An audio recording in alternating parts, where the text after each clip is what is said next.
Hello, I'm Dr. Kevin Butterfield, founder of Hippocampus Labs. Welcome to the Better Brains, Better Futures podcast, a place where we're changing the world one brain at a time. This podcast is designed as a powerful educational tool for practitioners, patients, athletes, parents, coaches, and families who want to unlock the science of neurofeedback and discover what's truly possible for the human brain.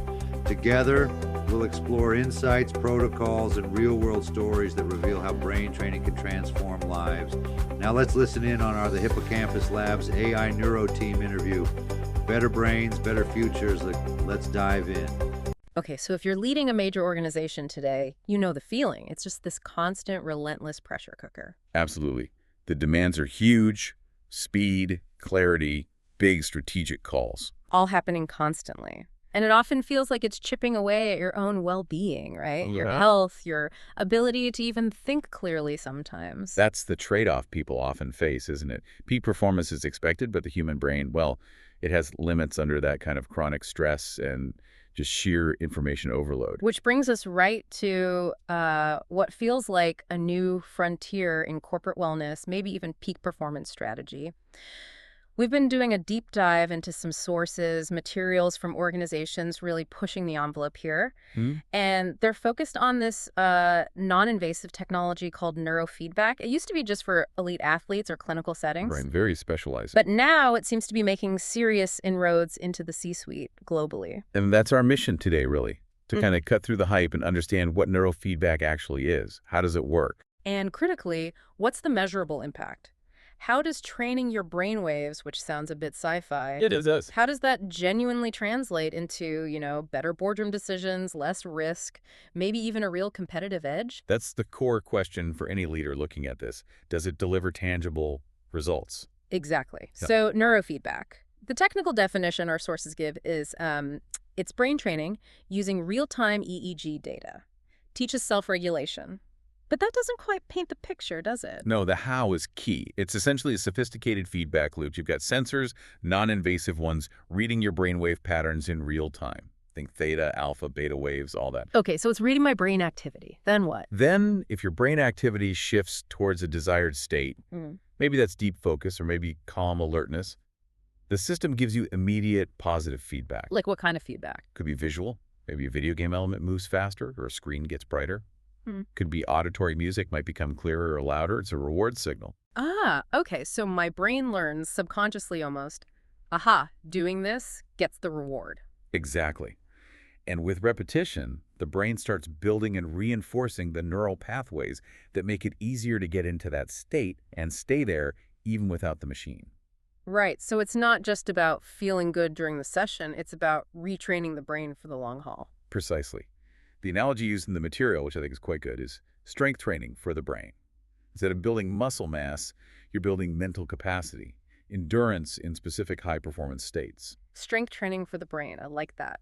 Let's get a bit more granular, though. When we talk about optimal states for, say, an executive, what are we actually aiming for? What brain waves? Well, for executive functions, we often look at a few key things. For instance, reducing excessive theta waves. Theta is linked to daydreaming, mind wandering. Okay, so less drifting off during important meetings. Pretty much. Dampen the theta, you enhance sustained focus. At the same time, you might work on regulating beta waves. Beta's for alertness, thinking fast. But too much beta is bad. Too much high beta, yes. That's associated with anxiety stress, that hypervigilant feeling.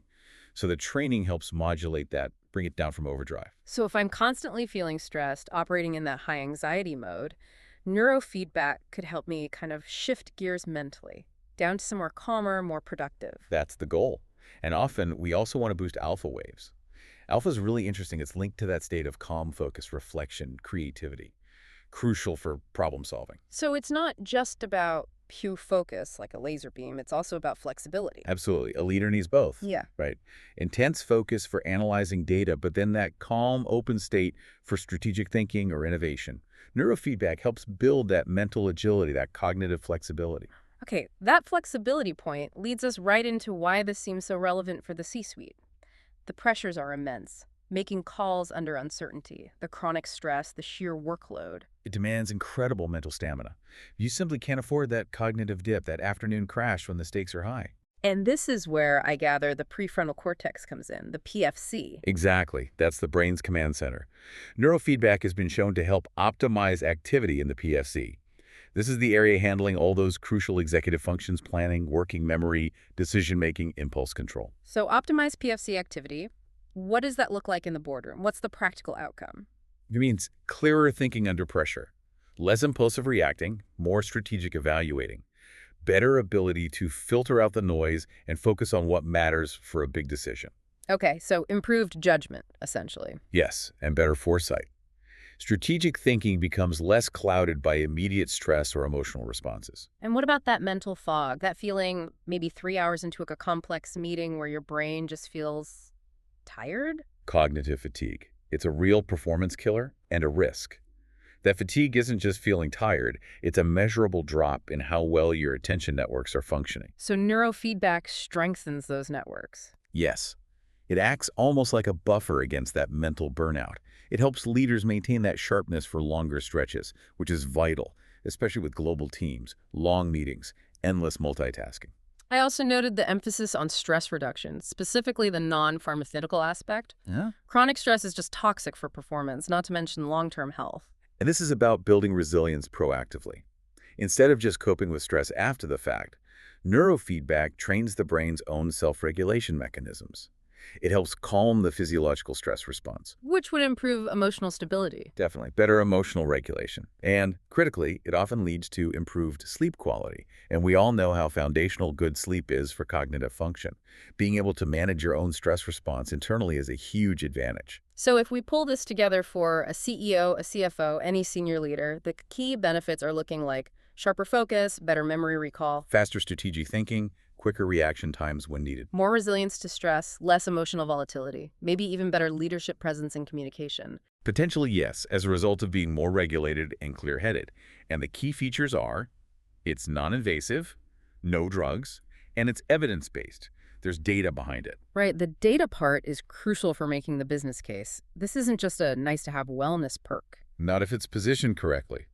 Companies looking ahead see it as an investment in their most critical asset, their leadership's cognitive capital. Okay, let's pivot to that business case then, because the costs of not addressing this are pretty stark, right? They really are. The sources we look at cite some compelling, maybe even alarming statistics. Something like 72% of executives feel that cognitive overload directly hurts their productivity. Wow, almost 3/4. Yeah.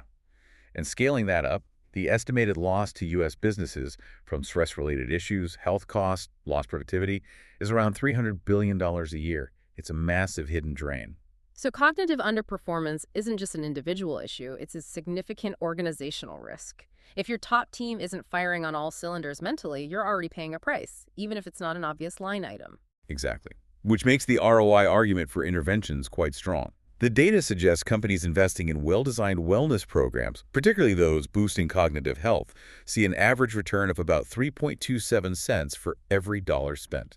So neurofeedback fits into that category, a strategic investment, not just an expense. That's how proponents frame it. It's about maximizing the performance and longevity of your most impactful people. Let's bring this down to earth with some specific examples from the sources. You mentioned a healthcare CEO. Yes, a really interesting case.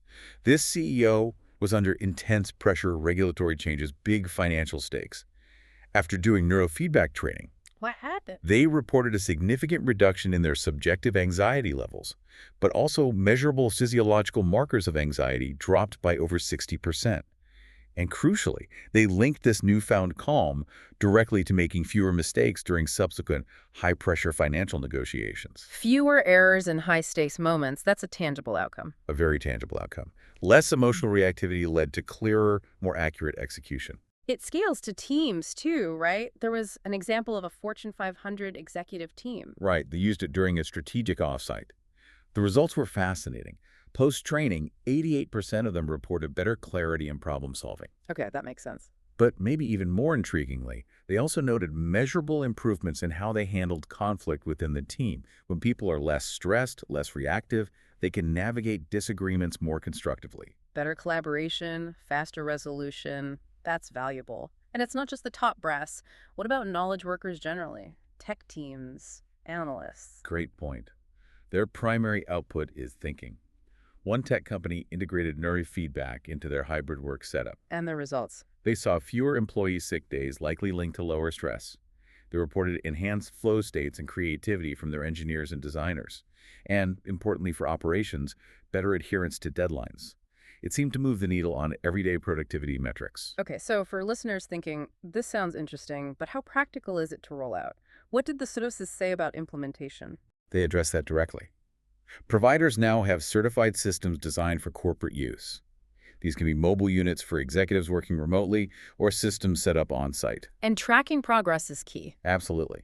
It includes baseline assessments where you're starting from and ongoing progress reports for individuals, but also aggregated for teams. And often, these platforms can integrate with the company's existing wellness portals. It's built to be scalable and data-driven. So it really shifts it from, I don't know, wellness fluff into strategic human resource management, measurable improvements. That's the argument. If you invest in any other high-value asset, you demand data on its performance. This applies that same rigor to optimizing brain function, tracking focus, resilience, attention. It becomes a business tool. So wrapping up this deep dive, the big takeaway seems clear. In this age of constant information and pressure, our actual brain performance, our cognitive capacity, really is the ultimate competitive edge. It feels like it, yes. And neurofeedback emerges not just as a way to manage stress, but as a tool to actively unlock leadership potential, enhance decision-making, and maybe directly boost profitability by optimizing that core asset. It represents quite a paradigm shift, doesn't it? Moving beyond just reacting to burnout towards proactively training for peak mental performance and sustainable mental health. Right. Building capacity, not just repairing damage. Exactly. So whether the goal is making your top performers even better or creating broader mental health resilience across the organization, the path seems to involve optimizing the thinking power itself. Which leads to a final thought, really, a question for you listening. Okay. What does this shift truly mean for your organization's long-term strategy? If you can systematically upgrade the cognitive capacity of your key people, how fundamental is that?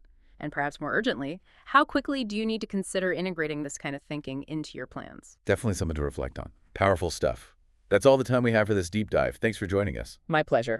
Thank you for listening in today on the Better Brains, Better Futures podcast. Don't forget to subscribe to stay up to date on our latest. If you're a healthcare practitioner who wants to learn how to implement our turnkey neurofeedback system with protocols developed by our expert neuro team to deliver predictable, life-changing results, visit hippocampuslabs.com and send us an inquiry. If you're a patient, parent, coach, athlete, or if you have a loved one who could benefit from a better brain, go to hippocampuslabs.com and we'll connect you with the closest location offering our proven system. Our proprietary protocols and clinical expertise put us among only about the most advanced clinics worldwide, and our mission is to go deeper, deliver results, and train the brain to be better so that every person can create a better future. I'm Dr. Kevin Butterfield, and this is Hippocampus Labs, changing the world one brain at a time. Thank you.